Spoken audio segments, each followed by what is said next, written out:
Yeah, and then this should be quite natural. I feel you're having to force it a little bit. Turn, there, see how easy it was? Chris, what was the initial stimulus for this choreography? The music, basically. I'd heard this piece of music, well, a long time ago, and I've seen one or two choreographic pieces already to the music. So the music had been in my mind, hanging around. I loved it in its various forms, and I'd always had an idea that I would like to make a work to it. So that was the initial stimulus. And so what would you say this dance work is about? Well, the music basically for me is very Eastern European. Of course, you'd sort of call it minimal in a way, I guess. But it seems to have a weight and a sense of history and culture behind it, or at least that's what I hear in the music. Basically, I married the ideas of the history of Eastern Europe, and particularly the 20th century, the Second World War, the horrors that Europe has gone through. It was very much influenced by the horrors of this Second World War in Europe under the Nazis. But it could equally be about what happened under the Russians later, or you could go back to the pogroms of, the 18th, 19th century and further back, of course. It's about really a family, a group of people waiting for the knock on the door because they know they're going to be on the next train, if not the next train, the train after, on a way to a concentration camp. That is basically the idea. And it's, but of course, when you begin to make a dance about it, you cannot be too figurative. And this is the power of dance, that you're able to say many different things with a dance.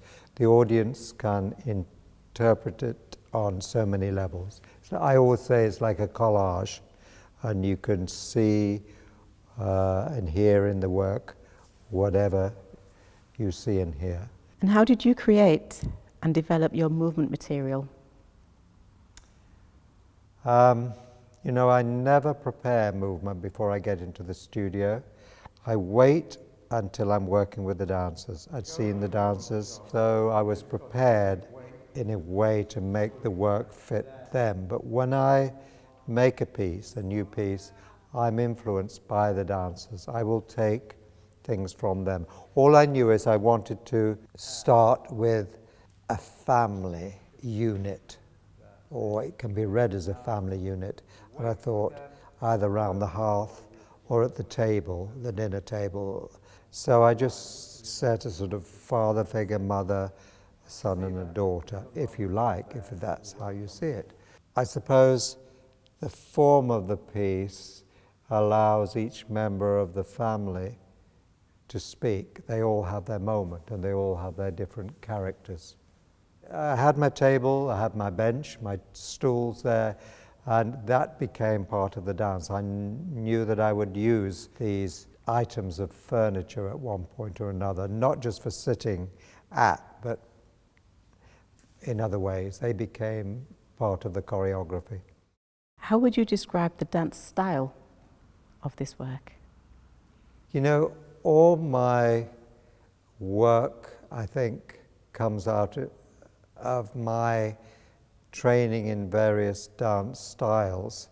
And I'll use everything, my modern dance training, my classical ballet training, theatre, tap dance training, my character dance, folk dance training, everything. I'll use elements there.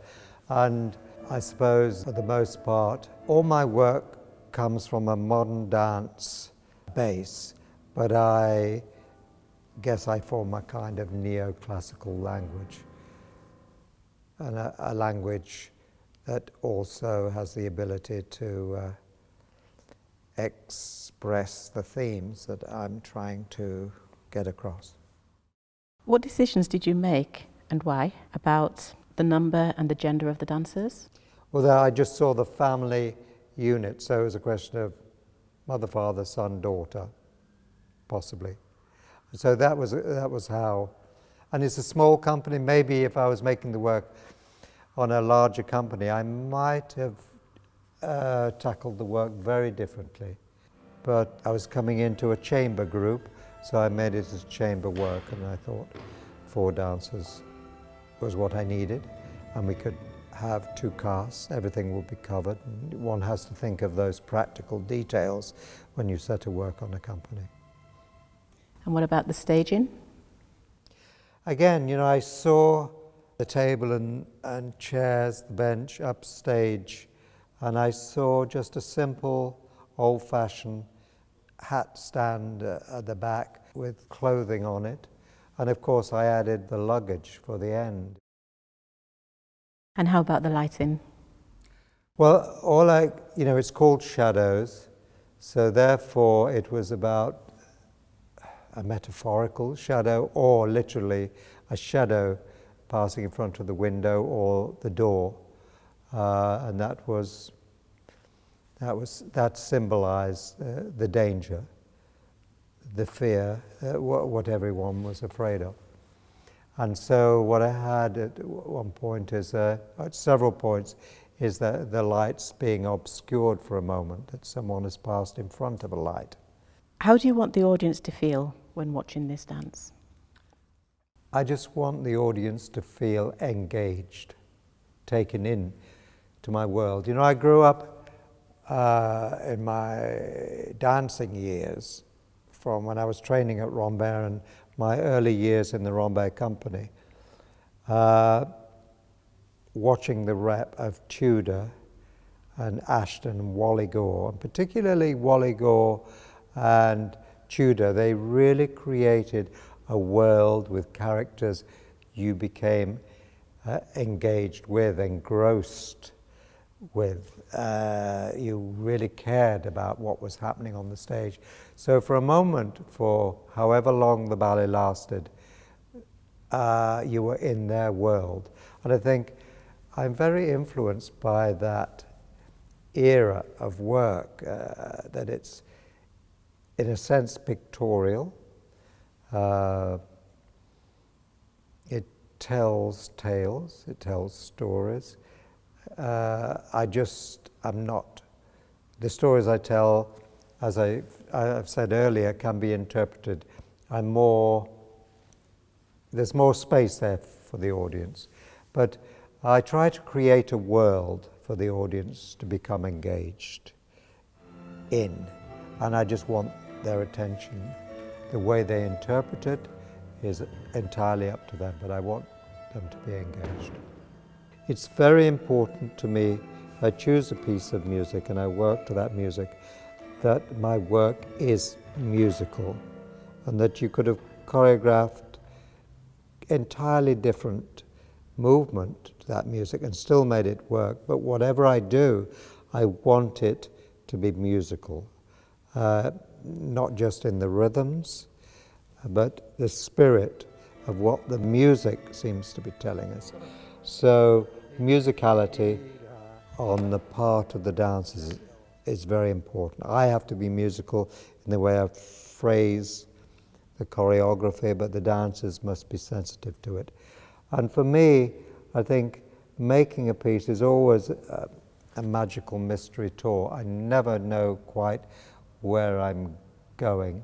I might have a rough idea of the structure, sometimes more than others, but sometimes I am just following a path, seeing where it leads me. But whatever I do to a piece of music, it must be faithful to the music.